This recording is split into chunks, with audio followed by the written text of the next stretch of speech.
नमस्कार दोस्तों, SBI securities morning podcast में आपका स्वागत है।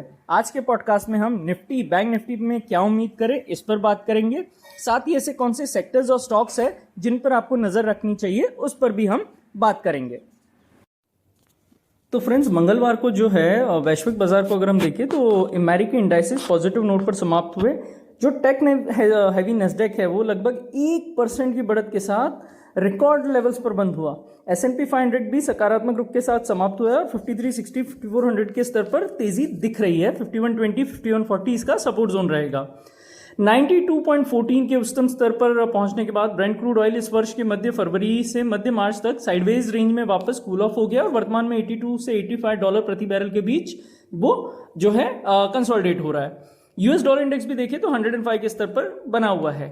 निफ्टी पर देखें व्यू तो इन जो है सोमवार को बुलिश हैमर कैंडलस्टिक पैटर्न बनने के बाद निफ्टी में एक एक्सटेंशन हमको देखने को मिला। ये 0.51% की बढ़त के साथ 22,200 के अंक के ऊपर बंद हुआ है। इस पुलबैक के साथ निफ्टी अपने समापन आधार पर सबसे हालिया गिरावट के 38.2% से अधिक जो है रिट्रेस जो है होता हुआ नजर आया। डेरिवेटिव मोर्चे पर देखें तो मई का जो फ्यूचर्स है वो 0.48% की बढ़त के साथ समाप्त हुआ और वर्तमान और अगली जो ओआई है यानी क्यूमुलेटिव ओआई को अगर हम देखें तो 2% के करीब वहां कमी आई है, यानी कि एक शॉर्ट कवरिंग हम देख सकते हैं क्यूमुलेटिव ओआई बेसिस पर निफ्टी में देखने को मिली है।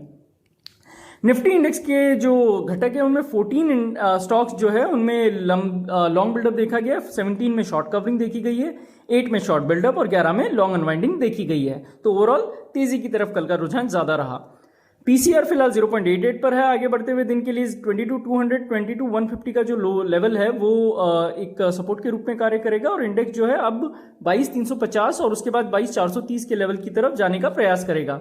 नेगेटिव साइड पर देखें तो 22,150 के नीचे 22,050 22,000 के लेवल्स तक निफ्टी आ सकता है। अगर बैंक निफ्टी पर नजर डालें तो सर्वकालिक हाई से गिरने के बावजूद बैंक निफ्टी बढ़ते चैनल की निचली प्रवृत्ति रेखा से ऊपर बने रहने में अभी भी कामयाब है और इस विकास को क्षेत्र के लिए सकारात्मक रूप से देखा जाता है। यानी ओवरऑल ये एक अच्छी चीज है क्योंकि ये चैनल में खराबी के परिणाम स्वरूप नए शॉर्ट पोजीशन की शुरुआत को रोकता है। दिन के लिए 47,650 47,700 जो है एक सपोर्ट के रूप में कार्य करेगा, वहीं 48,100 48,150 ये एक इमीडिएट रेजिस्टेंस के तौर पर दिख सकता है।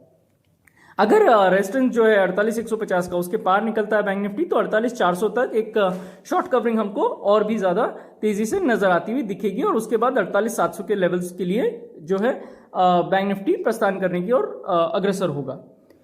अगर हम इंडिया विक्स को देखें तो 21.86 का जो है लेवल उसने चिन्हित किया और उसके बाद वहां से मामूली गिरावट देखी गई है। इसने करीब 2% की गिरावट के साथ 20.19 के आसपास जो है सत्र का अंत किया। दैनिक पैमाने पर इसमें एक शूटिंग कैंडलस्टिक पैटर्न जो है बना हुआ है।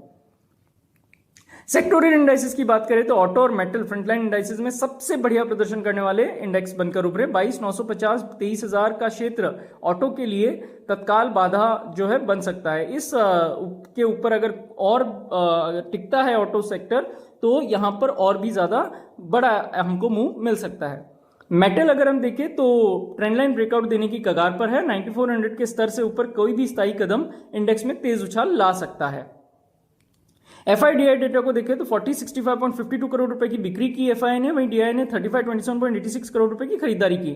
इंडेक्स फ्यूचर्स के लिए एफआई का जो लॉन्ग शॉर्ट रेशियो है कमजोर होकर 30.46 पर आ गया है और शुद्ध आधार पर उन्होंने 39,523 इंडेक्स फ्यूचर्स बेचे हैं। फ्रेंड्स, वायदा के मोर्चे पर देखें तो एफआई ने 12,857 कॉन्ट्रैक्ट्स की जो है बिक्री की है, वहीं ऑप्शंस के मोर्चे पर एफआई ने 17,94,78 यानी 1,69,478 कॉल कॉन्ट्रैक्ट खरीदे हैं, वहीं 1,39,901 पुट ऑप्शंस कॉन्ट्रैक्ट भी खरीदे हैं। फ्रेंड्स, तो फ्रेंड्स आज के पॉडकास्ट में बस इतना ही। हमारे पॉडकास्ट को नियमित रूप से सुनने के लिए आपका बहुत बहुत धन्यवाद।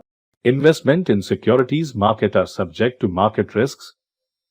Read all the related documents carefully before investing.